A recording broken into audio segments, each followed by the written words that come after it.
بسم الله الرحمن الرحيم. اللهم صل على محمد وآل محمد. اعوذ باللہ من الشیطان الرجیم. بسم اللہ الرحمن الرحیم. الحمد للہ رب العالمین. الصلاة والسلام علی محمد وآلہ الطیبین الطاہرین واللعنۃ الدائمۃ الباقیۃ علی اعدائہم اجمعین. السلام علیکم ورحمۃ اللہ وبرکاتہ. ماہ رمضان مبارک میں ہر انسان روزہ رکھنے کی کوشش کرتا ہے، تو اسے یہ بات جاننے کا بھی حق حاصل ہے کہ وہ یہ جانے کہ روزہ کیوں رکھا جاتا ہے، روزہ رکھنے کی حکمت کیا ہے، روزہ رکھنے کا فلسفہ کیا ہے. تو روزہ یعنی صبح سے لے کر شام تک، اذان صبح سے اذان مغرب تک اپنے آپ کو بغیر کسی جو ہے وہ چیز کے کھائے روکے رہنا، اور وہ تمام چیزیں جو روزے کی حالت میں انجام دینے سے منع کی گئی ہیں ان سے اپنے آپ کو باز رکھنا، یہ روزہ ہے. لیکن یہ کیوں ہے؟ سوال یہ ہے کہ بھئی کیوں ہے ایک انسان گرمی کی شدت میں پیاس لگنے کے باوجود بھی پانی نہیں پی رہا ہے، بھوک لگنے کے باوجود کھانا نہیں کھا رہا ہے، اور قرآن کا یہ اعلان ہے کہ یہ روزے جو ہمارے اوپر فرض کر دیے گئے ہیں یہ جو ہے وہ ایسے فرض کیے گئے ہیں کہ اگر کوئی انسان جان بوجھ کر اس روزے کو نہ رکھے اور روزے کو چھوڑ دے تو وہ گناہگار ہوتا ہے. تو آج ہمارے چھوٹے بچوں کو، ہمارے بہن بھائیوں کو اس کا ریزن اور اس کا سبب بھی معلوم ہونا چاہیے، اور اس کی حکمت پتہ ہونا چاہیے کہ یہ جو ہم روزہ رکھ رہے ہیں اور اپنے آپ کو بھوک اور پیاس کے عالم میں جو ہے وہ صبح سے لے کر شام تک رکھتے ہیں اور برداشت کرتے ہیں، اس کی جو ہے وہ حکمت کیا ہے، اس کی فلسفی کیا ہے، آخر ایسا ہے کیوں؟ تو دیکھیے یہاں پہ موٹے طور پر دو باتیں ہیں کہ روزے کی حکمت، روزے کی جو ہے وہ فلسفی، یا روزے کے فائدے، یا روزہ کیوں ہم رکھتے ہیں، اس سے ہمیں کیا ملتا ہے. جہاں تک بات ثواب کی ہے تو ثواب کے لیے ایک مستقل باب ہے اور بہت ساری ایک مستقل چیپٹر ہے جو بہت ساری معصومین علیہم السلام کی حدیثوں کو لیے ہوئے ہے، جس میں بہت سارا ثواب ہے. جیسا کہ آپ لوگوں نے روایتیں سنی ہوں گی، ماہ رمضان مبارک میں کوئی انسان روزہ رکھتا ہے تو پروردگار عالم اس کو اس روزے کی جزا میں کیا کیا دیتا ہے. بہت سی روایتیں اگر ہم بات ثواب کی کریں، لیکن یہاں پر میں تقسیم کروں گا دو پارٹ میں کہ روزے کی حکمت، روزے کا فلسفہ، روزے کا فائدہ کیا ہے. ایک دنیاوی اور طبی یعنی میڈیکل سائنس کی نظر میں دیکھیں گے کہ روزے کا کیا فائدہ ہے، اور ایک دینی نقطہ نظر سے دیکھا جائے کہ روزے کی حکمت کیا ہے، روزے کا فائدہ کیا ہے. تو آئیے سب سے پہلے ہم بات کرتے ہیں کہ دنیاوی نقطہ نظر سے روزہ رکھنا ہمیں کیا سکھاتا ہے. تو ایک انسان جو پورے سال یعنی سال کے 11 مہینے اپنے جو ہے وہ پیٹ کو، اپنے معدے کو ہمیشہ انواع و اقسام کی غذاؤں سے پر کرتا ہے، بھرتا ہے، تو اس کے حوالے سے میڈیکل کیا کہتا ہے.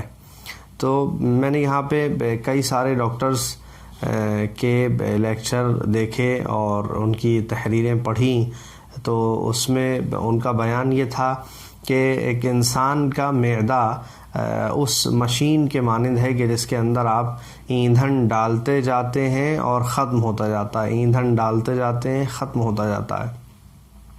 تو انسان کا جو معدہ ہے اس کے اندر کھانا آتا ہے، ختم ہوتا ہے، کھانا آتا ہے، یہ اس کو ہضم کر کے آگے کی طرف بڑھا دیتا ہے، ختم ہو جاتا ہے. تو یہ اس کا روٹین ہے، سلسلہ ہے، یہ ہمیشہ یہ کام کرتا رہتا ہے. تو اگر سال میں ایک ایسا مہینہ آئے کہ جس میں اس معدے پر دن میں لوڈ نہ ہو اور اسے آرام ملے، اسے سکون ملے، اس مشین کو راحت ملے، تو یہ اس کے لیے بہت بہتر ہے، انسان کی قوت ہاضمہ کے لیے بہتر ہے، اور جو ہے وہ یہ معدہ خراب نہیں ہوگا اس کے لیے بہتر ہے کہ بہت ساری خرابیاں انسان، چونکہ کہتے ہیں کہ تمام امراض کی جو ماں ہے، تمام امراض کی جو جڑ ہے، سارے مرض جو پلٹ کر آتے ہیں وہ انسان کے شکم کی طرف آتے ہیں، انسان کے پیٹ کی طرف آتے ہیں۔ اگر شکم پر آپ کا کنٹرول ہے، آپ کے کھانے، آپ کے پینے، لمٹ سے کھانے اور طریقے سے کھانے پر آپ کا اگر کنٹرول ہے تو آپ بیمار کم ہوں گے۔ مولا علی علیہ السلام نے فرمایا جب آپ کو لگے کہ بھئی پیٹ بھرنے والا ہے تو بس کھانا روک دیجئے، اس کا مطلب یعنی بالکل گلے تک نہ کھایا جائے، بہت زیادہ نہ کھایا جائے۔ اب وہ کھانے میں نارمل غذا ہو یا بہت اچھی غذا ہو، کسی کی دعوت میں پہنچے ہوئے ہوں جو ہے وہ، یا ایسی غذا ہو جو جلدی سے نہیں بنتی ہے، آپ کے کھانے کی لمٹ جو ہے وہ برابر ہونا چاہیے، چونکہ معدہ آپ کا ہے، خیال آپ کو رکھنا ہے، پیٹ آپ کا آپ کے ساتھ ہے، تو آپ کا دھیان جو ہے وہ آپ کے پیٹ پر ہونا چاہیے، پلیٹ پر نہیں ہونا چاہیے۔ تو ہم جو ہے اپنے معدے اور اپنے جو ہے وہ شکم کی بہتری کے لیے جو ہے وہ روزہ رکھتے ہیں۔ روزہ جب ہم رکھتے ہیں تو ہمارا معدہ جو ہے وہ اسے راحت ملتی ہے، اس کی چھٹی ہو جاتی ہے اور اسے کام کرنا نہیں پڑتا۔ یہ ہماری باڈی کے لیے ایک بہترین نظام ہے۔ دیکھیے اللہ نے جو عبادتیں ہم تک جو ہے پہنچائیں اور فرض کیے ہیں، ہمارے اوپر واجب قرار دیے، اس میں بہت بڑی ایک حکمت ہے جو جس کا فائدہ ہم ہی تک پہنچتا ہے، اس کے فائدے سے ہم ہی مستفید ہونے والے ہیں۔ یہ حکمت، یہ روزہ رکھنا، یہ اس کے فائدے سے بہرہ مند ہونا، یہ سب خدا کو مضبوط نہیں کرتا ہے، یہ سب اللہ کی طرف نہیں پلٹتا ہے، اس کا فائدہ ہمیں ہی ہونے والا ہے، اس کا فائدہ پلٹ کے ہم ہی اٹھانے والے ہیں۔ تو لہٰذا ہم جو ہے وہ اس حکمت کو سمجھ رہے ہیں۔ اچھا، دوسری حکمت روزہ رکھنے کی وہ یہ ہے کہ جب انسان غذا نہیں کھاتا ہے، کھانا نہیں کھاتا، تو ہوتا یہ ہے کہ ہماری جو باڈی ہے، ہمارا جو جسم ہے، اس کو غذا نہ ملنے کی صورت میں یہ اندر سے، چونکہ آنتوں کو جب کچھ ملے گا نہیں تو ہمارے جسم کی جو چربی ہے وہ آہستہ آہستہ اس کو کھانا شروع کر دیں گی۔ جب غذا نہیں پہنچے گی تو آہستہ آہستہ چربی کو آنتیں، ہمارے جسم کے جو اعضاء ہیں جنہیں غذا چاہیے اور غذا مل نہیں رہی ہے، دن بھر آپ بھوکے ہیں، تو یہ کیا کریں گے؟ ایکسٹرا چربی کو کھانا شروع کر دیں گے۔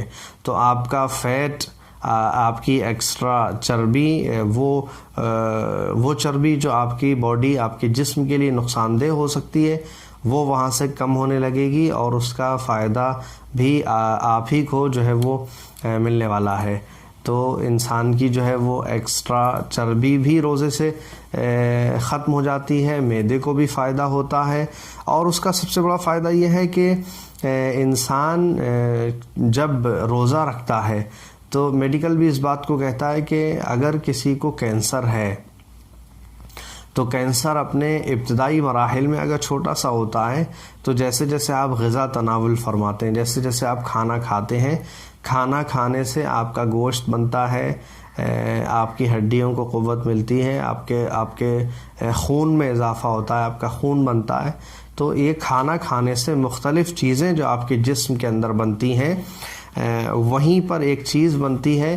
اگر کینسر ہے تو وہ کینسر بڑا ہوتا رہتا ہے، اپنی جگہ سے بڑھتا رہتا ہے، جیسے جیسے آپ کے کھانا کھانے سے آپ کے اندر خون بنتا ہے، گوشت بڑھتا ہے، آپ کی ہڈیاں جو ہے وہ کیا ہوتا ہے، مزید مضبوط ہوتی ہیں، ایسے ہی جو ہے وہ بیماری بھی اور مضبوط ہوتی چلی جاتی ہے۔ لیکن اگر کوئی انسان کھانا نہ کھائے اور اپنے آپ کو بھوکا رکھے یا صرف پانی پر رکھے، پانی پر انسان مر نہیں سکتا، پانی پر انسان 1 مہینے سے زیادہ کافی دن تک جو ہے وہ زندہ رہ سکتا ہے۔ آپ نے دیکھا ہوگا گلوکوز پہ جو ہے وہ پیشنٹس کو ہاسپٹل میں کتنے کتنے دن تک رکھتے ہیں، اس کو غذا ممنوع ہوتی ہے، غذا دے نہیں سکتے، تو صرف وہ جو ہے اس پانی پہ جی رہا ہوتا ہے. تو پانی سے انسان کمزور ہو سکتا ہے. پانی پہ اگر رہے اور غذا نہ کھائے، صرف پانی پیے، تو بہت کمزور ہو سکتا ہے، لیکن مرے گا نہیں. امام صادق علیہ السلام نے، یہ میڈیکل کہتا ہے، امام صادق علیہ السلام نے بھی فرمایا کہ اگر کوئی انسان جو ہے وہ کینسر کے مرض میں مبتلا ہے تو اسے چاہیے کہ وہ 40 دن تک روزہ رکھے اور کچھ نہ کھائے. یعنی 40 دن تک اگر آپ روزے سے رہیں گے، شام میں بھی صرف پانی پئیں، لیکوڈ لیں، پانی لیں، جوس لیں، پانی اور جوس، غذا نہ کھائیں، کھانا نہ کھائیں. اگر کوئی انسان اسے برداشت کر سکتا ہے تو اس کا کینسر ٹھیک ہو جائے گا. چونکہ کھانا آپ کھا نہیں رہے، آپ کی باڈی کے اندر، جسم کے اندر جو کینسر کے اثرات پائے جا رہے ہیں، جو کینسر پایا جا رہا ہے، وہ کھانا نہ کھانے کی وجہ سے مزید بڑھے گا نہیں. اب جب وہ بڑھے گا نہیں اور اتنا ہی ہے اور آپ پانی پی رہے ہیں، تو اس لمیٹڈ کینسر کی بیماری جو ایک جگہ پر رکا ہوا ہے، اس کا علاج بہت ممکن ہے اور بہت ہی پھر آسان ہو جائے گا. تو ہمارے روزہ رکھنے کے پیچھے بہت ساری حکمتیں ہیں. یہ چند حکمتیں جو ہیں، جو آپ کی خدمت میں بیان کی جا رہی ہیں، یہ چند ہیں، تھوڑی سی ہیں، ورنہ حکمتیں اور زیادہ ہیں. بہت ساری حکمتیں ہیں. روزہ رکھنے سے انسان جو ہے وہ اپنے نفس کے اوپر اسے جو ہے قابو ہو جاتا ہے. انسان کی شہوت کنٹرول کرنے کی طاقت اور قوت اس کو مزید مل جاتی ہے، شہوت کنٹرول میں رہتی ہے. انسان جو ہے لغزش کا شکار کم ہوتا ہے. اور وہ نوجوان، علماء نصیحت بھی کرتے ہیں، اگر کوئی نوجوان کہ جو غیر شادی شدہ ہے وہ زیادہ پریشان ہوتا ہے تو اسے چاہیے کہ وہ روزہ رکھے. روزہ رکھنے سے جو ہے وہ کیا ہوتا ہے، شہوت کنٹرول میں ہوتی ہے اور بارگاہ خداوند میں انسان زیادہ نزدیک ہوتا ہے، اللہ سے زیادہ قریب ہوتا ہے. جب اللہ سے زیادہ قریب ہوں گے تو ٹھیک ہے، اللہ کے علاوہ آپ پھر کسی اور چیز کی طرف اتنا رجحان آپ کا نہیں ہوگا. دینی نقطہ نظر سے اگر ہم بات کریں تو سیام سب سے بڑی اور موٹی بات تو یہی ہے کہ الصیام جنتن، سیام یعنی روزہ ہمارے لیے سپر ہے، ڈھال کا کام کرتا ہے. یہ روزہ کس چیز سے سپر ہے؟ یہ روزہ سپر ہے، ہمیں بچاتا ہے جہنم کی آگ سے، یہ بچاتا ہے اللہ کے عذاب سے. پیغمبر اسلام نے فرمایا ہے، ہمارے اور آپ کے نبی ہیں، معصوم ہیں، حضرت نے فرمایا کہ یہ روزہ سپر ہے، یہ جو ہے وہ آپ کے لیے ڈھال کا کام کرتا ہے، آپ کی حفاظت کرتا ہے. اور اس کے بعد جو ہے وہ روزے کے جو فضائل اہل بیت اطہار علیہم السلام سے ہم تک پہنچے آپ کی حدیثوں میں بہت زیادہ ہیں. خود جو ہے وہ پروردگار فرماتا ہے للصائم فرحتان، فرحت عند الافطار و فرحت عند لقاء اللہ. ایک روزہ رکھنے والے کے لیے دو عظیم خوشی ہیں، ایک وہ خوشی جو اسے افطار کے وقت ہوتی ہے اور ایک وہ خوشی جو اسے اللہ سے ملاقات کے وقت ہونے والی ہے. اور روزہ جو ہے وہ ایک ایسی عبادت ہے، امیر المومنین علی ابن ابی طالب علیہ السلام نے فرمایا روزہ ایک ایسی عبادت ہے کہ جو ہے بین العبد و خالق ہی ہے، یعنی انسان اور اس کے خدا کے درمیان ہے، جسے کوئی اور نہیں سمجھ سکتا. اسی لیے پروردگار جو ہے وہی صرف اس کی جزا دے سکتا ہے، پروردگار ہی اس کی جزا دے سکتا ہے. شاید اسی لیے اس نے اس مہینے کو، اس مبارک عظیم مہینے کو اپنا مہینہ کہہ کر خطاب کیا. امام صادق علیہ السلام تو فرماتے کہ روزہ رکھا ہی اسی لیے گیا ہے تاکہ روزے کے سبب کو بیان فرماتے، حکمت اور فلسفہ بیان فرماتے ہیں امام صادق علیہ السلام کہ روزہ صرف اس لیے رکھا گیا، انما فرض اللہ الصیام، صرف اس لیے فرض کیا ہے کہ ایک غریب اور ایک امیر انسان کے درمیان کے فرق کو مٹایا جا سکے. امیر انسان جب دل چاہتا ہے جس چیز کی حاجت کرتا ہے اس کے پاس فوراً حاضر ہو جاتی ہے، جو کہ غریب آدمی ایسا نہیں کر سکتا ہے. تو ایک موقع ایسا بھیجا جائے انسان کے اوپر آئے جس میں سارے انسان کے درمیان مساوات ہو جائے، سب برابر سے بھوکے رہیں، تاکہ امیر کو بھوک کیا ہوتی ہے اس کا احساس ہو، تاکہ کل وہ کسی غریب بھوکے انسان کی مدد کر سکے اور اس کے کام آ سکے۔ آئیے بارگاہ خداوندی میں دعا کرتے ہیں، پروردگار محمد و آل محمد کے صدقے ہمیں زیادہ سے زیادہ نیک اعمال کرنے کی توفیق عنایت فرما، اور پروردگار اس ماہ رمضان مبارک میں جو اعمال، جو کوششیں، جو کاوشیں، جو عبادتیں ہم بجا لا رہے ہیں، پروردگار ان کو اپنی بارگاہ میں قبول فرما۔ اللہم عجل لولیک الفرج وجعلنا من انصارہ و اعوانہ۔ والسلام علیکم ورحمۃ اللہ وبرکاتہ۔